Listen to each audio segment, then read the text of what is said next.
So we are between you and the drinks apparently. But I'm so excited to be here because after surrounding the world twice over the last couple of months, spending far more time with lawyers and discussing jurisdiction than I ever wanted to do, today we have actually some really high caliber people on the stage to look at the question of jurisdiction and what does it mean in a decentralized world. While we can move around globally, we still are locally responsible of what's happening and what is possible for the companies we are either working with, investing in, and working with, and partnering with. Some governments are still asleep. Other governments are much, much further ahead. So I would like to start with the example of one government that understands the potential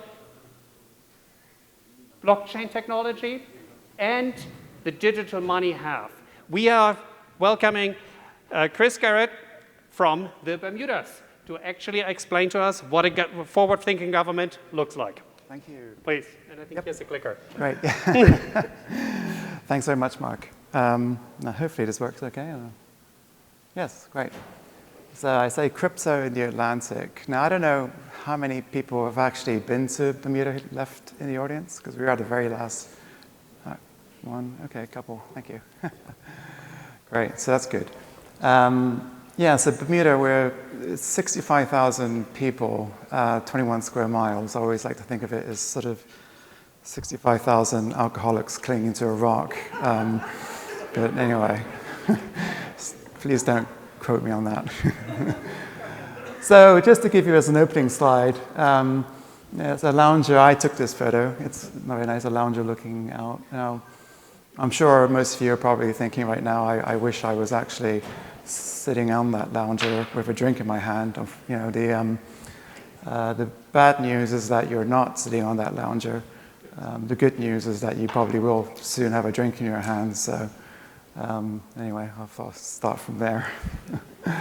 So Bermuda, what we did in 2018, and just talking about fintech and what we've done as a jurisdiction. Back in early 2018, our Premier, the Honorable David Burt, visited Davos in January with the intention of trying to introduce distributed ledger technology as a brand new pillar of Bermuda's economy. And he met Mike Casey, wherever he is now. I'm somewhere about it. Oh yeah, hi, there's Mike. And he also met a few OECD experts, and he brought the OECD experts back to Bermuda. And we all sat, including myself, along with the Ministry of Finance and other people on the island, being a monetary authority, register companies and others. We all sat around a table and started drafting legislation to try to come up with how we were going to do this. We really wanted to try to create this new pillar of our economy. The Premier, Burt, is very forward-thinking. He is our youngest ever Premier. He actually has a technology background, and he actually wrote an iOS app a while back. So we drafted ICO legislation, which has now got an unfortunate acronym. And that's really for crowdfunding purposes, for companies wishing to issue tokens to raise capital. We then moved on to draft crypto banking legislation to allow banks to set up on the island, similar, I suppose, to like Silicon Valley, but none have yet done that, but we have the legislation to do it. Insurtech legislation, Bermuda is the second largest reinsurance market in the world, following Lloyd's. So we wanted to allow innovative insurers to be able to set up on the island in order to do that. And then finally, the digital asset business legislation, which I'll focus on now. Now, we call it the DABA. These are Bermuda Monetary Authority licensed vehicles. The BMA, I'll say, it's the main regulator. They regulate insurance companies, funds, banks, as well as these new digital asset businesses. You can apply for two different licenses. One is just a Class F full license, whether you're an exchange, whether you're a custodian, whether you're just a digital asset services provider. And the other one is what we call a sandbox license, a Class M. I'm not quite sure why they call it an M, but anyway.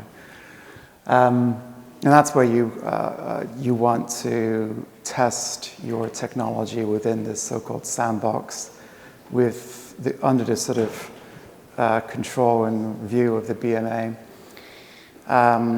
to see whether or not it works, whether or not it works even in Bermuda, to be honest. And the intention is that this may last for about 9 to 12 months, potentially 15 months, and then you could potentially come out and be a fully licensed vehicle. In terms of the timing, it should, in theory, perhaps take 4 to 8, possibly 12 weeks, depending on how sophisticated the actual applicant is.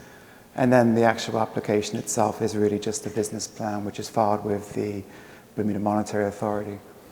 And then without going into too much in terms of boring details, because I can tell you probably all now really do want to drink, the actual business plan itself just has to consist, and this is actually just a list of some of the regulatory requirements and legislation. So the business plan should list, there's a head office requirement, so you should detail, how you're going to actually implement your head office, how many employees you intend to actually employ on day 1 and day 2, and sorry, not day 2, but so year 2, I should say.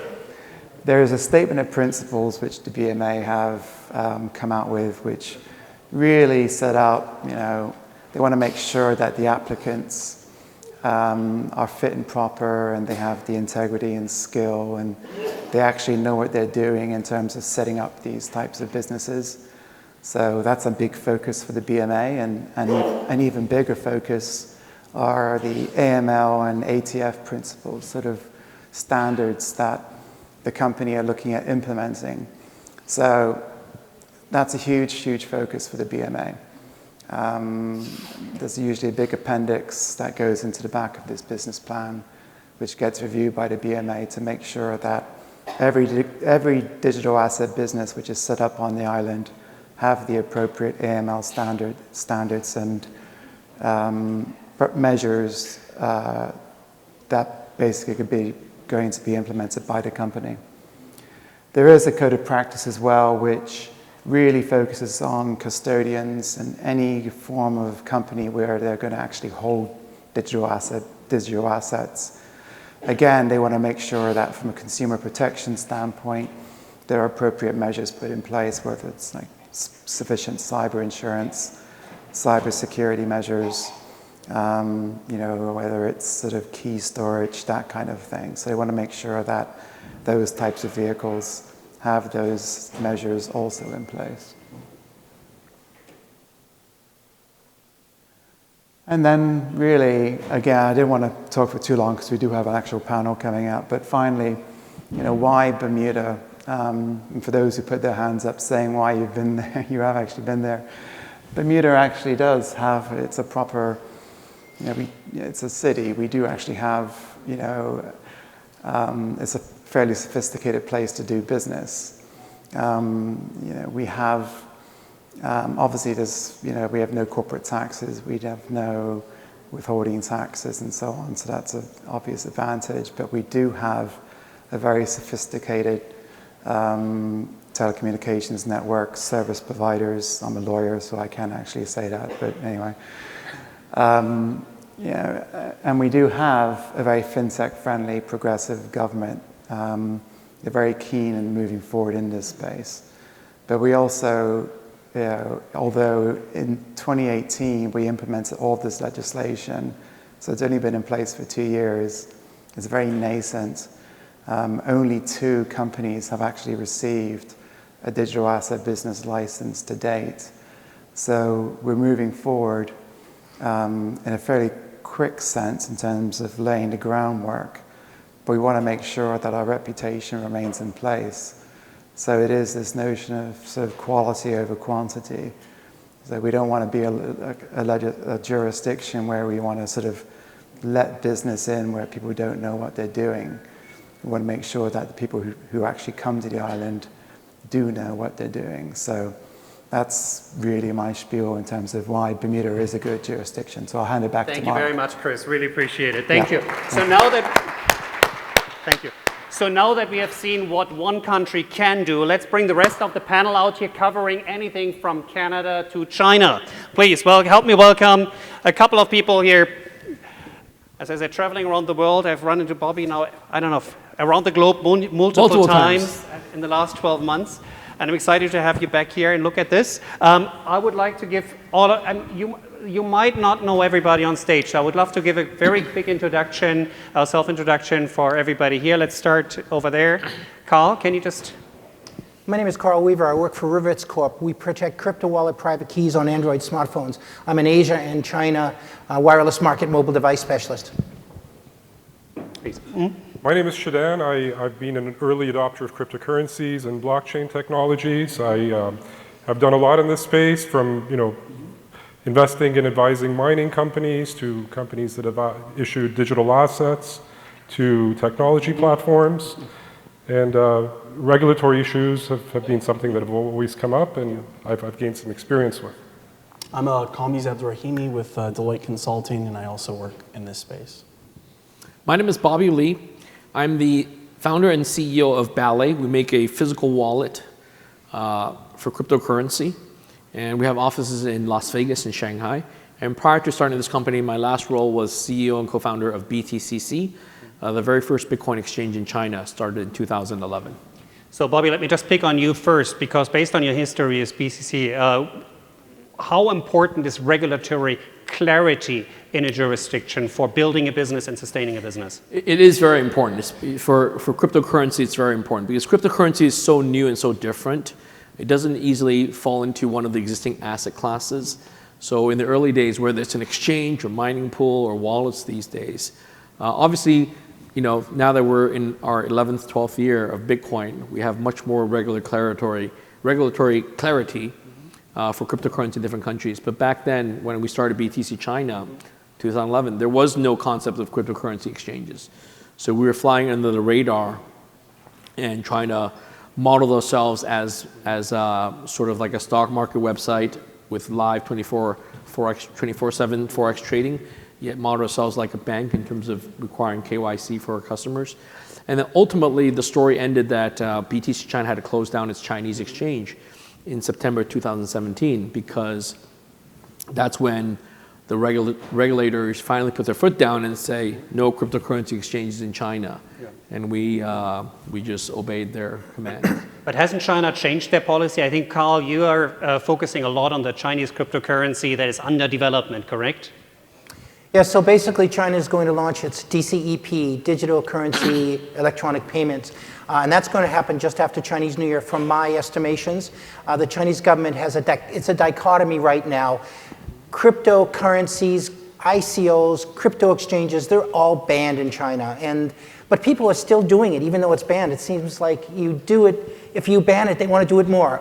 On the other side, this sovereign digital currency, and that's what it is, it's a sovereign digital currency.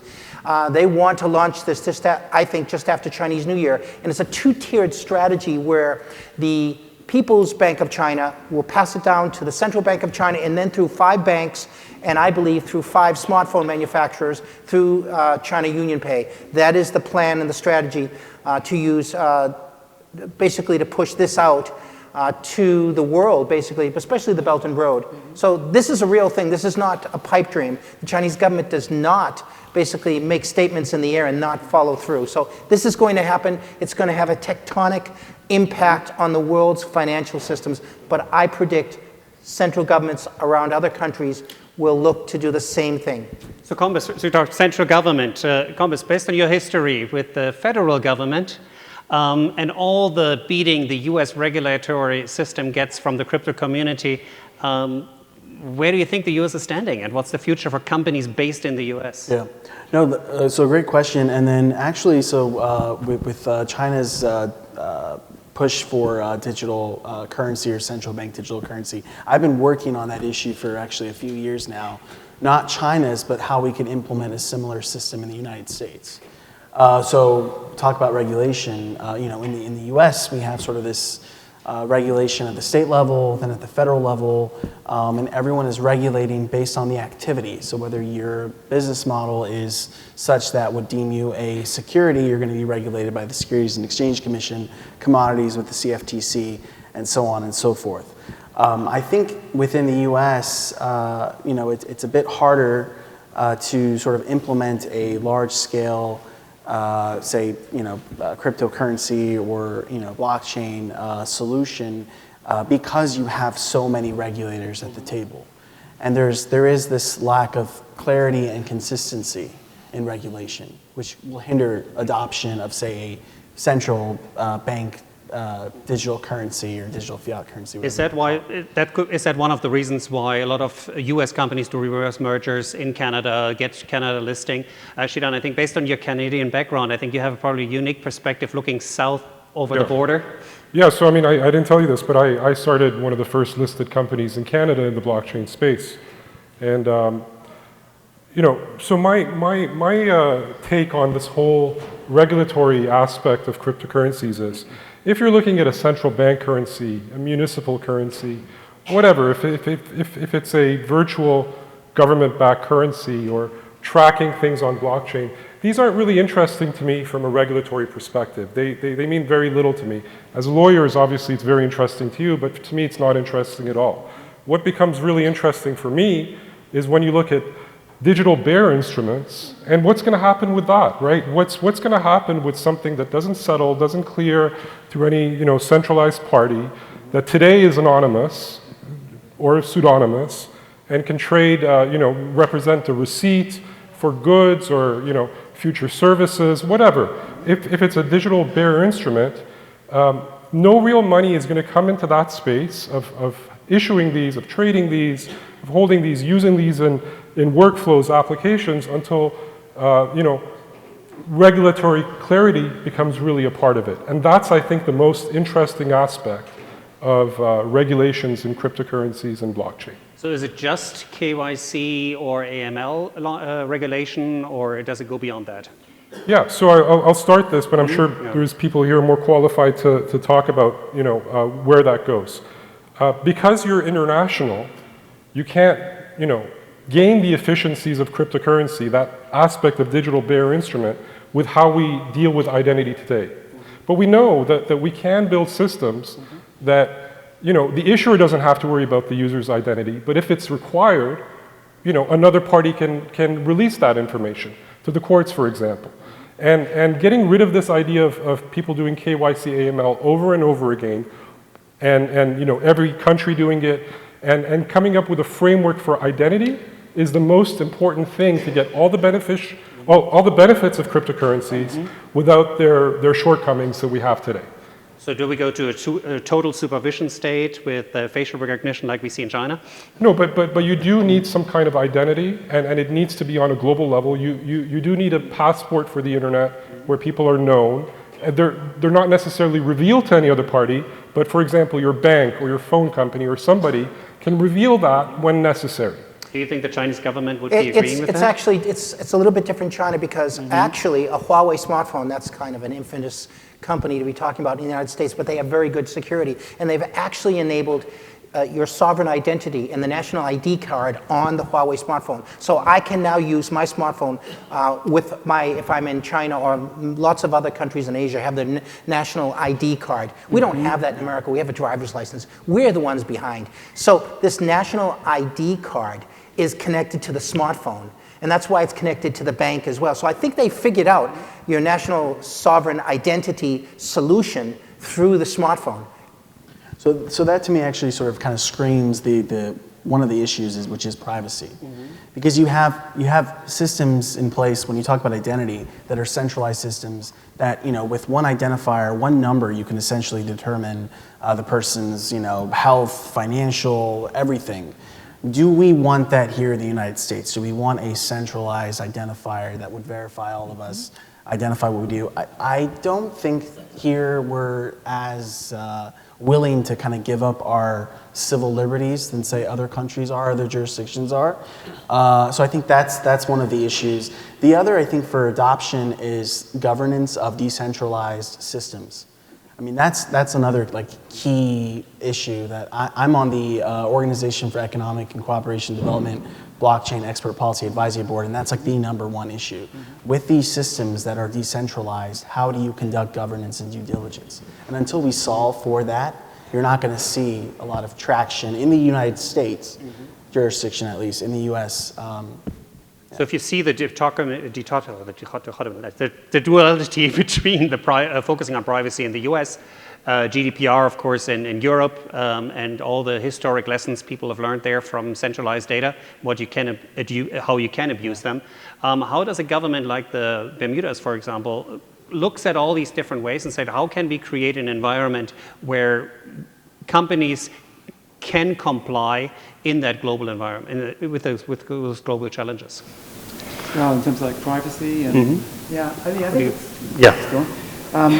I think that's a very difficult one. I think for Bermuda, to be honest. I mean, in terms of like we have our own version of the GDPR, which is called the Personal Information Protection Act. You know, I don't think we're quite there yet, and you know, I think protecting people's privacy, it's a bit of an open area, and it's not something where we're such a small island of 65,000 people. So in some ways, you know, it could be a great test scenario. Obviously, the US is huge. Yeah. Bermuda is, in many ways, I think it would be quite a good test scenario. I think, I just think it's just with our own acts, we have actually had some discussion about having like our own EID, perhaps. And you know, there may be privacy issues which come up with that, say, for instance. So I think that's a sort of a space to watch. But, you know. So if we see governments hands-on, completely hands-off approaches, I think, what about private-public partnerships? I mean, China, the Belt and Road initiatives, of course, are very, very closely aligned. On the other hand, the US, we're just leaving the hands off of it completely. Where is the sweet spot? Or is there a sweet spot? I think time will tell, you know, in terms of the two extremes of a managed economy, managed system versus having more individual freedom, control, and privacy and all that. An earlier comment about China, they're certainly more technically advanced on the front of, you know, digital IDs on phones, facial recognition, cameras everywhere, but that kind of advancement is not necessarily suitable for everyone. As an American living in China for the last 13 years, I'm living there for family and business reasons, but there are a lot, you know, there are a lot of times where I cringe about what's happening in China in terms of, you know, in China literally there is an ID number, which is your national ID card number, that uniquely identifies you. It has your birthday embedded in there, so by revealing the number, people can tell how old you are, and they control your travel, train travel, bus travel, airline travel with that number. So people can literally be banned from traveling around China when they blacklist your number. You cannot even check into a hotel. So and then they have facial recognition cameras everywhere too. So as an investor, it's very advanced, but that's not, I assume many Americans like myself here, not necessarily what we want, even though I'm living in there right now. So as an investor and entrepreneur, I think like most people here in the room, we would love to know, what's your recommendation of where we should go? And I think we have to wrap it up. So that's the one question I really would like to hear from each of you. If you are building a company today, where should you go and create a decentralized global business? But where locally should you be? Let's start on that side and then end over here. Karl. I say convince Apple, because Apple isn't convinced about the blockchain yet. Convince Apple because Apple cares about your privacy, your sovereign identity privacy. And I know you might cringe with that, but Apple is the only, you can't depend on Google or Facebook. They don't care. They're prostituting your information all over the world. Apple doesn't do that. So start with Apple, see if they're interested. And if they're not going to create their own cryptocurrency, which they probably won't, at least see how they can support the security of crypto wallets on iPhones. Shidan, what's your recommendation? Is it for location you're specific to, You or know, just where the for an space? entrepreneur, where's the best place to be? Where's the best? It depends on what you're doing, right? I think Bermuda's a wonderful place. I think, you know, the most important thing for a startup, if you are looking at the cryptocurrency space or the space of, you know, this concept of digital bearer instruments, it's not just good enough to have regulators on board. You have to have a place where the banking industry is on board with you as well. You know, like for myself, I can work with a trust company or some banks that I have relationships with, but, you know, your average startup out there, even if a country is very, you know, positive as far as regulations go towards cryptocurrencies, but the banking isn't there, you're in deep trouble. You're not going to go very far. So that's what I would watch for. And I'm not going to give any specific recommendations. If anybody wants to speak to me about it after, I can give some ideas of what I think is good. Yeah, I would echo exactly what he said, and also just there needs to be a business case for that solution or for what you're trying to do in that jurisdiction that will allow it to flourish. Brings together. Yeah, for me, actually, there's a practical example. So a year ago, I started my new company, Ballet, and I purposely, this time around, I chose to incorporate our company in the US, in the state of Delaware. So my actions tell me that I want to do this in the United States and then address the global market from that. Even if China or Asia is a large market for this product, we base our company in the US. Chris, what do you think? We're 2 hours from New York. We have a very strong regulator. You know, we have the legislation that's in place, and you know, we have a concierge service. You can go to www.fintech.bm. You can read all about what we're doing in Bermuda. You know, we'll want you to come in. The Premier will you probably meet either the Premier or the Minister of Finance, depending on what you want to do. So we're willing to have your business, look to have your business. You know, as long as you're serious and you want to actually come. So it's a great time for entrepreneurs. We can shop distribution legislation around the world and find the places that are most supportive to our ideas and our communities. Thank you very much, and please help me give a big hand to these fantastic